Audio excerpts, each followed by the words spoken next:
In today's video, I'm going to teach you how to create a circular progress bar. Loader in Figma, Hatch Shorts feed. Open your Figma page or file so we have a clean canvas to work on. We're going to build a simple, clear circular loader that you can reuse in any design. First, head to the Shape tool and choose Ellipse. Click and drag to draw your circle. If you want a perfect circle, hold Shift while you drag. Size isn't critical right now, but aim for something large enough to see details clearly. With the ellipse selected, look for the small arc handles on the circle. Click the arc control and drag until your circle becomes a half shape at 180 degrees. This converts your ellipse into an arc, which is perfect for a progress bar.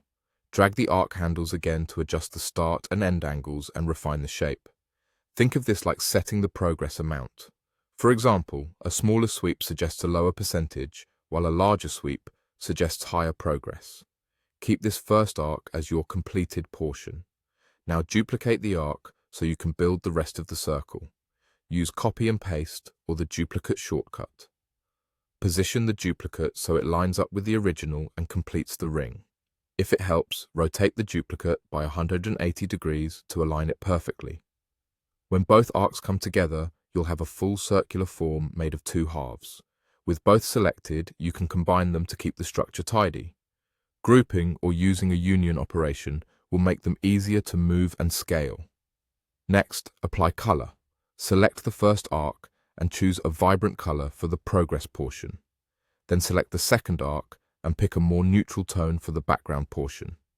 This contrast is what makes a loader read at a glance. If you want a softer look, choose a lighter tint for the background and a bold brand color for the progress. Finally, add the percentage label. Select the text tool, click in the center of the circle, and type your percentage. Keep it short, like 65% or 80%. Center the text visually so it sits right in the middle of the circle. If the text feels off, slightly adjust the font size or weight until it matches the thickness of your arcs. That's it.